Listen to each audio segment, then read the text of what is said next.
Thanks for reminding me. And yes, so we can start our first video here. You're going to enjoy it. It's simple, straightforward.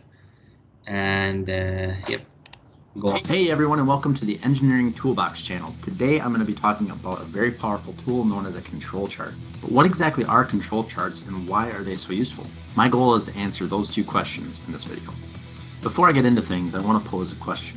Here we have two charts where I plotted output data from two different processes over time. Both data sets have the same scale of 0 to 100.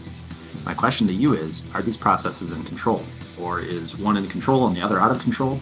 Let me know what you think and why in the comments below. So the first thing I want to show you here is that you can see two processes. Is this in control or is this in control? So these are the two questions. Most of you will say process B is in control and process A is out of control. But we will see at the end of the video, is this true or not? So that is the question. The difference also between histograms and control charts. Control charts always have the x-axis is with time. So you are registering some points, some data that goes with time. Okay, and there are some examples that are going to be presented by the guy who's explaining. And by the end of the video, I'll tell you the answer and why.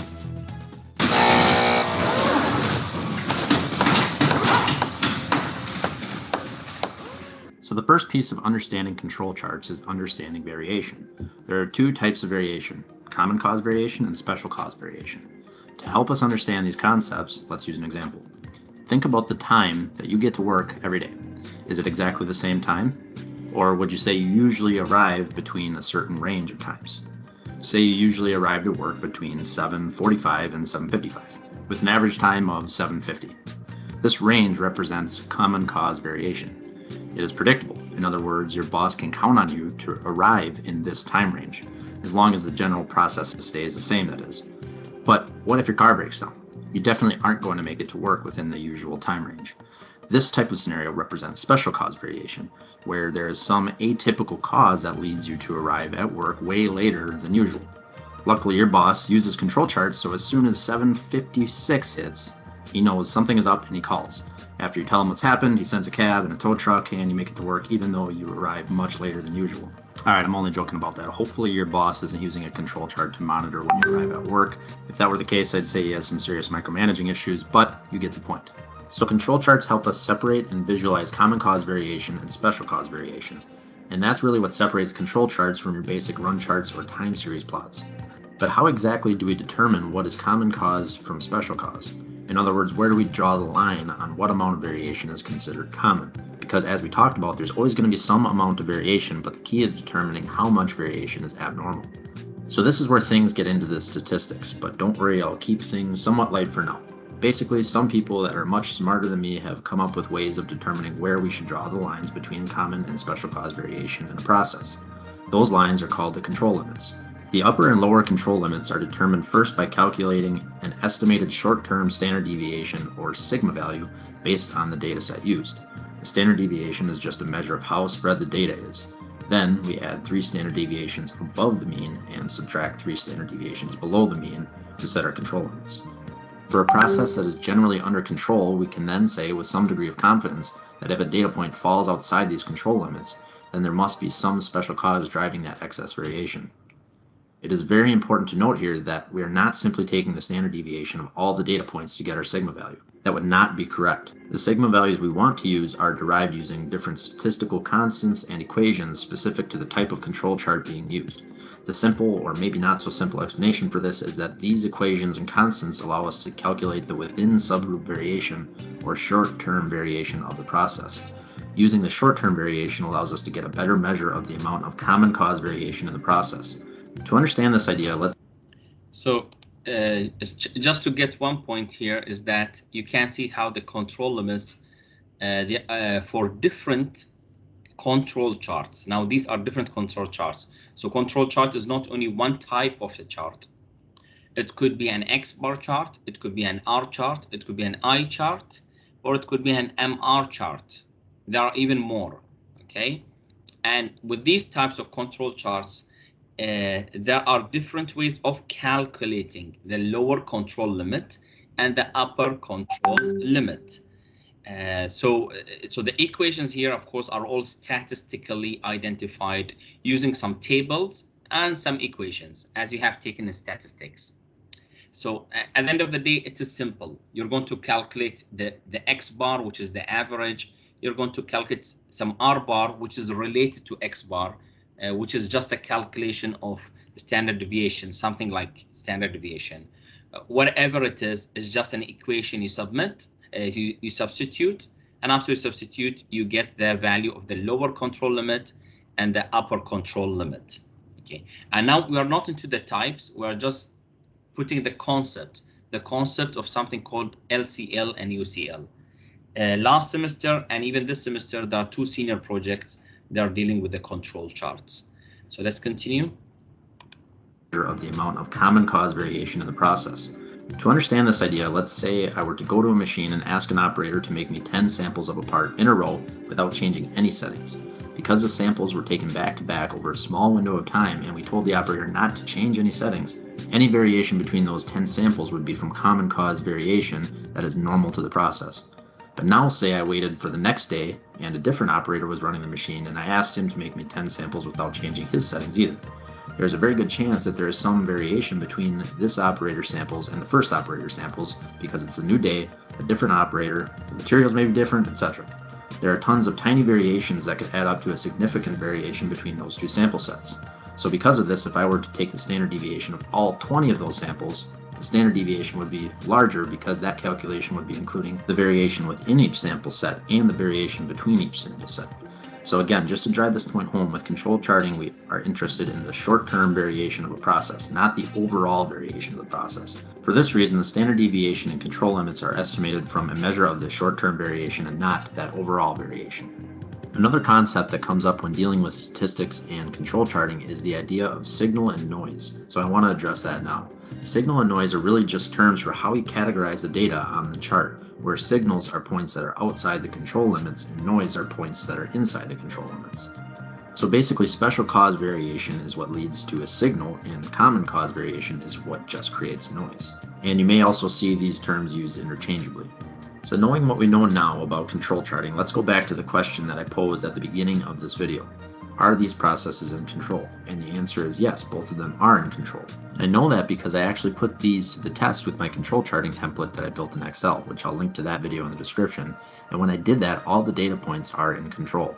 In other words, the variation is all common cause or just noise. But we can actually almost see this just visually. The data in both plots are up and down and all over the place, but the amount of variation is consistent around a mean and therefore predictable in both cases. So in control versus out of control is not determined by how much variation from the mean there is in a process, but instead it is determined by whether the amount of variation from the mean is normal or not. And this. And now if you see here, like maybe you're surprised that process A is in control in that sense. And the reason here is that because you have a large common variation, here you can see how the variation varies here from about 90 till 0. So if you're going to depend on this data tells you if this is the variation, then if I will count 3 standard deviations and 3 sigmas and minus 3 sigmas, we can see that the upper control limits are going to be very high, varying very high. Why the variance is very high? The variance is very high because the data had a lot of variations. Here the data, of course, has less variations, and this is why the upper and control limits, which were calculated using one of the methods, and it was also under control.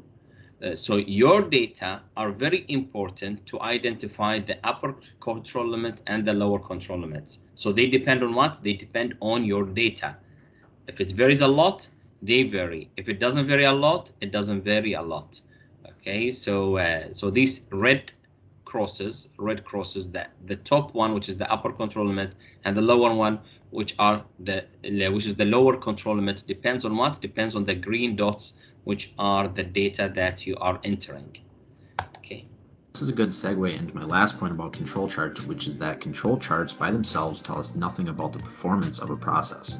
It is common to mistake control limits for specification limits. Specification limits tell us what is acceptable, whereas control limits determine process control. You can easily have a process that is out of control and still meeting specifications, and conversely, you can have a process that is in control and not meeting specifications. So I said that was my last point, but I have one more thing that I briefly want to talk about. There are other rules that can be used to determine special cause variation or signal in a process other than just looking to see if a data point falls outside of the control limits. I won't go into detail in this video, but there are a total of 7 other control charting rules that can help us understand process control. The other 7 rules help us detect patterns that can emerge in the data that represent certain special cause phenomena.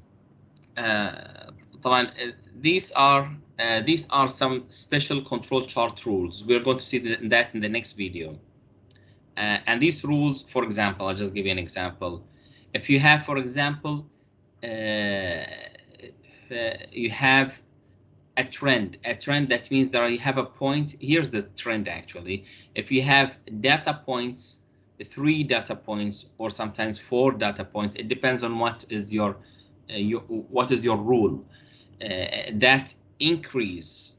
So there are data points, because if you're talking about a noise, something like that goes up and down, you would expect that it goes up and down. A similar example of being late for the work. He gave the example, for example, let me talk about lecture. You're attending a lecture, for example, at 11 o'clock. So you came, you come sometimes at 10:58, sometimes you come at 11:02, and some other time you come at 10:59, and then the other time you came at 11:03, for example.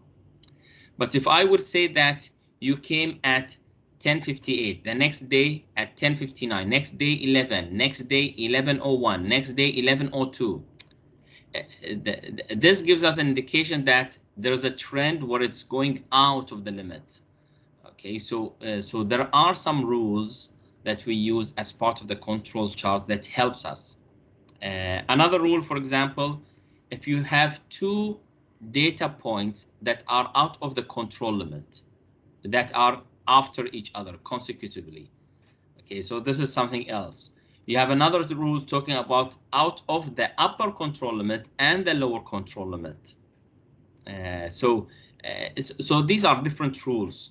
Why? Because we want to look at the performance of our data and the performance of our measurement and so on. So it's not only we want to draw the control limits, but we also want to look at the performance.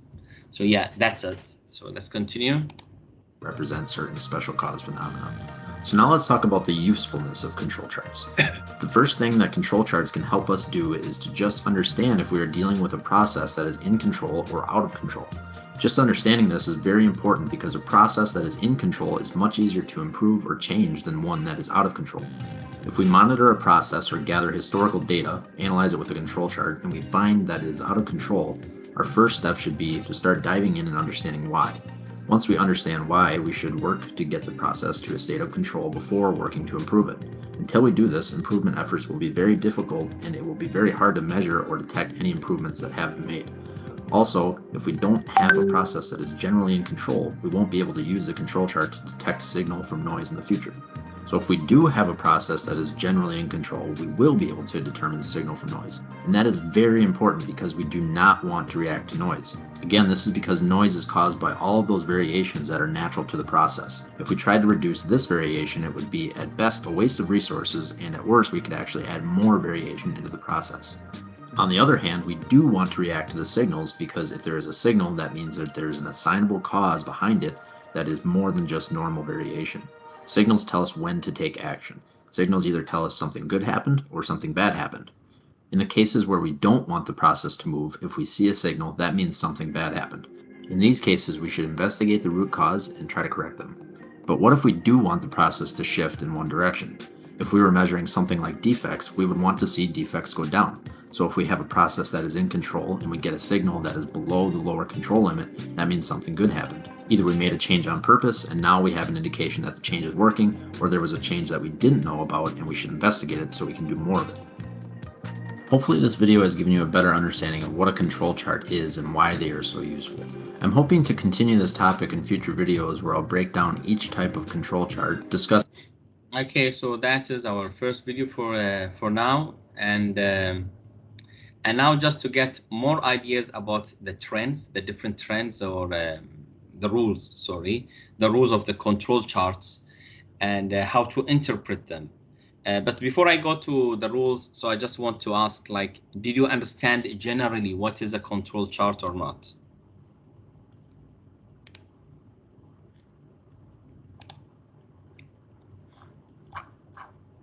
Okay. When you don't hear any question, you feel that it is something good that you can rely on. Okay, so that's fine. I mean, as long as you can do this, it's okay. If you have things understandable, that's really good. Okay, that's really good. These are the notes that I had sent, but I discovered that what I uploaded already, I saved it with my notes from last year. So this is why that it was not clear, and I prefer to explain something to you that is on YouTube. These are the different control charts: U chart, X bar and R charts, X bar and S charts, P control chart, C control chart. Each one of them is used for a different purpose. Each one is used for a different purpose. And you always can use some data that you can analyze. Here, what did I do? I had taken some data, and this data was the data of the students, the senior exit survey. When you graduate from the university, we ask you to fill a survey, and that survey we ask you about advising, admission, curriculum, facilities, and overall experience. Okay, and these were the answers of the students. And if you look at the chart, like it identified two things here. It identified that there was something out of the limit, and this, in this case, out of the limit, that means if they were looking at the responses of the students, at the second criteria, and most probably admission and registration, it is number 2. For the second criteria is out of the limit. Out of the limit, in other words, what I'm trying to say here is that the students' answers, they vary, but they don't vary a lot when you talk about admission and registration. It's like everything is around normal, except for admission and registration is out of the control limit, which just indicates that there is a problem here. Definitely there's a problem. Students look at this item very differently from other items. So I'm just showing an analysis here. Even though that the x-axis here is not time, you still can make use of the data, but you need to be very careful because we don't have this as time axis, and you need to be careful how to use it. But if I would not consider the time x-axis, at least I would look at the variation. The admission and registration is something totally out of the control limit. So I just wanted to show you this example. And what I have done, I just selected just to tell you what I have done. So I have selected all the points here. And in specific, you want also to know which point I was talking about. Well, there's not time, so much time. We have 40 minutes only. I have taken this data, which is shaded, and then that data was shaded. I went to my tool that I added, and then I went to control chart wizard, I think so, and then I clicked XM bar here, where I wanted to see this data plotted for me. And after I clicked it, it does this loading thing. Okay, there's an error. I don't know why there's an error now. Whatever is the reason why there's an error, but you already got the point. So let's go back and continue with our next video. because it's about 11 minutes and we just want to catch up with our lecture because I think it's only 40 minutes. Welcome to the Engineering Toolbox channel. So building off my last video where I discussed the basics of control charting and statistical process control, I'll be discussing how to interpret control charts and the 8 control charting rules. These are known as the Nelson rules, one of which I covered in the last video, and the other 7 being rules that can be employed to increase charge sensitivity and detect certain signals in our processes.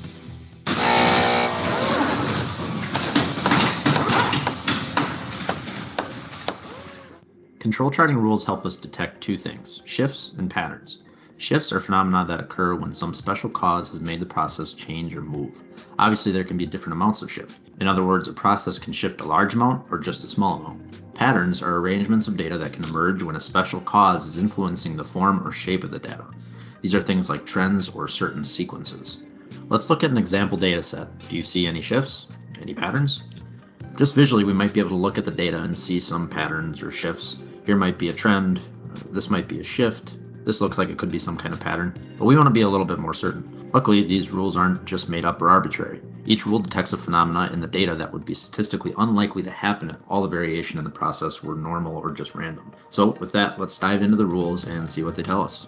As I introduce these rules, I want to discuss some background and history of control charts. Then I'll circle back and discuss each rule in depth, as well as some general control charting practices and how the rules can be used together. So the concept of control charts was introduced by Walter Shewhart back in the 1920s. He used the 3 sigma limits to detect large process shifts. So if any data points fell outside these limits, he could be pretty confident that there is a special cause behind that shift. Then, in the 1950s, Western Electric developed a standard for process control charting that built upon Shewart's method.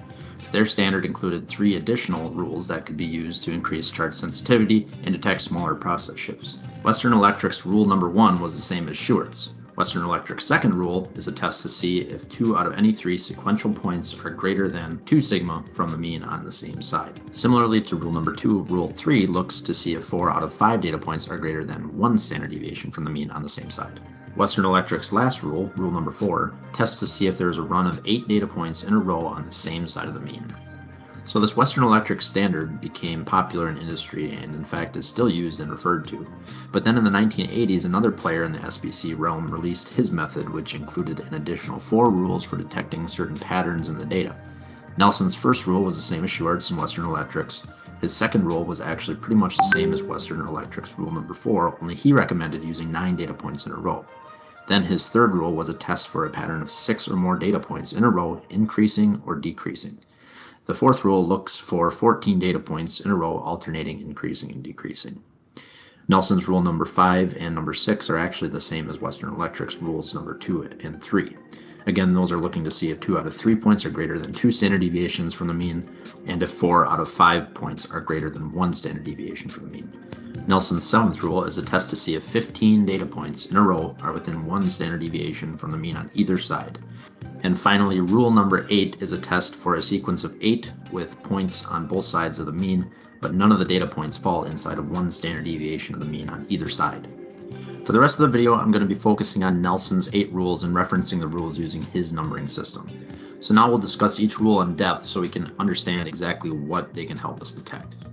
Rule number 1 is pretty straightforward. This rule will detect any large shifts in the process and provides the strongest evidence for special cause variation. If any data point falls outside of 3 standard deviations from the mean, we can be pretty confident that we have a signal. And this really comes down to the empirical rule. The farther the point is outside of the 3 sigma limits, the stronger the evidence for special cause variation. Rule number 2 can be used with rule number 1 to increase charge sensitivity to small but sustained process shifts. If we have 9 points in a row on the same side of the mean, we can be pretty sure that the process has shifted, even if it's only slightly. There's probably some special cause or change to the process that caused the slight shift. Rule number 3 is a controversial one, even though it seems like it would make perfect sense. If we have 6 data points in a row sequentially increasing or decreasing, it may be a sign of a trend. This may be an indication that the process is slowly shifting. And this seems to be perfectly logical, but the reason it's controversial is because the likelihood of 6 points in a row falling between 3 sigma levels is very low. So the thought is that this rule most likely wouldn't detect a signal any faster than rule 1, so why use it? This rule becomes even less effective if we are using other rules like 2, 5, and 6. However, some argue that this rule can still be useful for finite data sets like number of defects or production volume. This rule can also be useful for detecting trends in short-term variation charts like range charts. Rule number 4 will detect a pattern that may indicate one of two things: a mixture or a systemic overcontrol. Mixture meaning a mix of two underlying processes in the same chart. For example, samples are being taken from two different shifts or two molds in a die and plotted on that same chart. Systemic overcontrol happens when something or someone is overcorrecting the process and as a result is causing an oscillating up and down pattern in the data. It's recommended that this test be used when initially setting up the control chart to identify if these phenomena are occurring so that they can be corrected before further monitoring of the process. The 5th rule, as I said, is a test for medium process shifts. It can be used in conjunction with Rule 1 to increase chart sensitivity to intermediate shifts. The 6th rule is a test for small process shifts, which can be used with Rule 1 and 5 to increase chart sensitivity even further. Using Rules 5 and 6 with Rule 1 and 2 will achieve maximum control charting sensitivity. However, if you're already getting a signal from Rule 1, the additional rules won't provide any additional insight into the process because you already know the process is prone to large shifts. Rule 7 can detect two things. First, it can detect issues with the subgrouping or sampling method. A pattern of 15 points in a row within one standard deviation of the mean can be mistaken as good control when really it's just a result of subgroups that have samples taken from multiple processes. That being said, this will only occur in subgroup charts like X-bar charts. Using Rule 7 in this way should only be used when setting up the control chart. If this pattern is detected, you should always go back and look at your subgrouping method and make sure rational subgroups were used. So to explain this further, let's look at an example. Here's an X-bar and R chart with a subgroup of 4 monitoring a plastic molding process. Everything looks to be in control, except using rule number 7, we can see that something fishy is going on here. Pretty much all the data points are within 1 sigma of the mean. So what if we look at a chart of all the individual values without averaging the subgroup values? Let's just look at a small section. So here are the individual values of each sample. These are the 4 values that were subgrouped to make the 20th sample set. The values are split into pairs, 2 above the mean and 2 below. Same thing for the 21st sample set.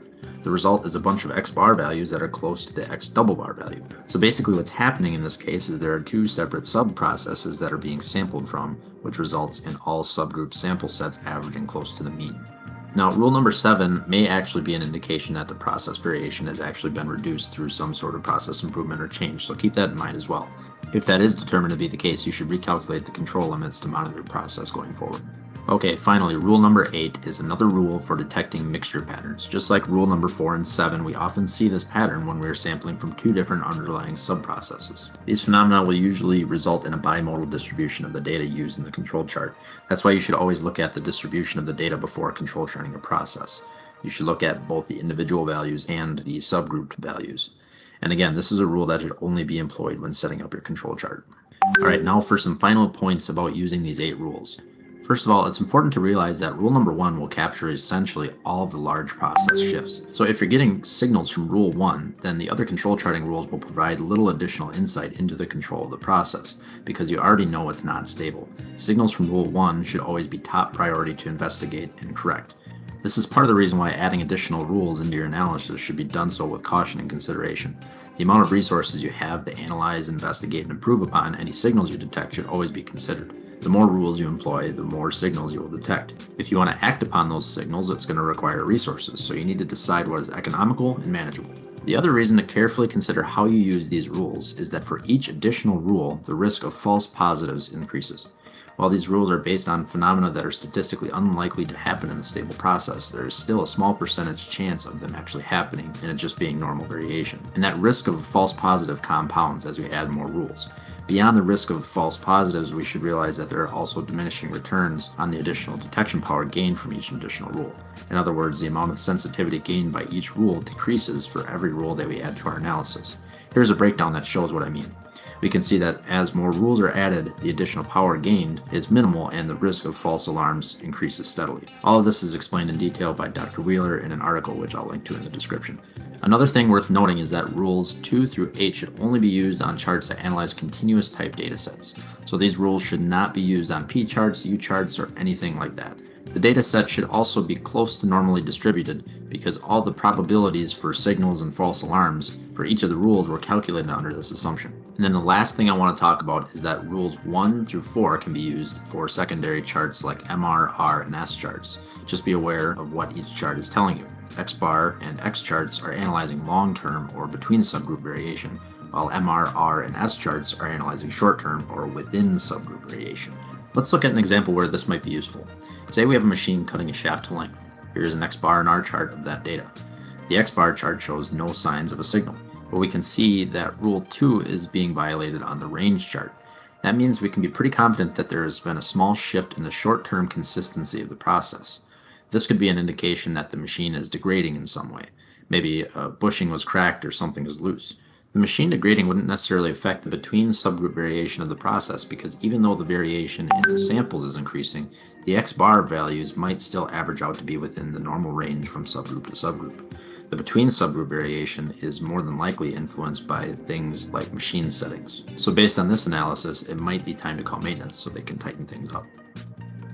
This video was pretty in-depth, and I think that's a good thing, because control charting is a very powerful tool that engineers can use, but unless we really understand how to interpret them, we either won't get the most out of them, or worse, we might actually misuse them, which could lead to incorrect assumptions about the process. So we covered a little history, including Walter Shewhart, the Western Electric Standards, and the Nelson Rules. Then we dove a little deeper into each rule and finally wrapped with some general considerations and notes. So hopefully now you have a pretty good understanding of control charting rules and how to interpret them. Thank you. Okay, I think so. This was pretty good what was explained. So now you know about the rules, and you know that when you're going to use those kind of control charts. So you have the U charts and the X bar charts. For example, a U chart, these variable type of control charts utilize an upper and lower range. If you have an upper and lower range, elements falling in the upper need attention and analysis in order for the problem to be corrected. So, and sometimes you don't have a lower range, you just have an upper range, which means that you need to select another type of the charts that you have. The most popular charts that are used are the X bar and the R charts, the one that he had presented with the Nelson rules, of course. There are some other charts where he did not go into details of those examples, which are the X bar and S charts, P control charts, and C control charts. Just to get an idea, the P control chart, for example, this attribute type chart is effective when elements are not equal. That means always when you take a sample, you will always have a different result. A P control chart might be used to determine how many accidents occur each day at a chosen intersection. Okay, so you select a place where you have accidents, and now you're calculating the number of accidents, and you want to see the variation of that number of accidents every day on that month in that certain intersection.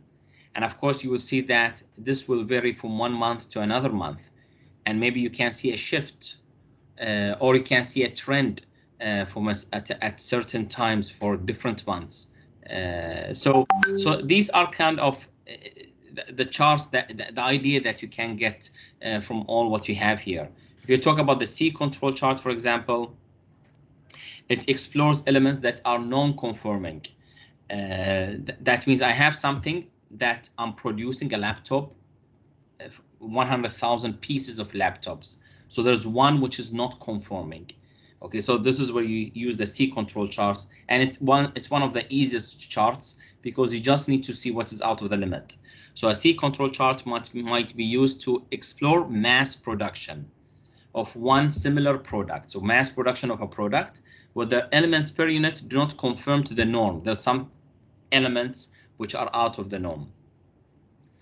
And that's it. So that's the control charts, and I hope that you got an idea of what is a control chart and what are Nelson rules. We did not go through the math because going through the math is something else. So it's not difficult, but it takes time. It takes time to go through the details, explaining how to get the X bar and the R bar, and some other terms as well, and then how to calculate the upper control limit and the lower control limit and so on.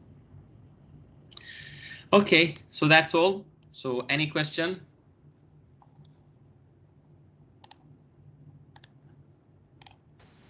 يعطيك العافية دكتور. الله يعافيك يسلمك والله. Okay, great. Thank you very much. I think so it was very valuable, and it's something new that we learn every day. يعطيكم العافية. We just passed 2 minutes. It's different in Ramadan. the time is running. See you إن شاء الله. نشوفكم على خير بعد الغد يوم الخميس on Thursday إن شاء الله. مع السلامة.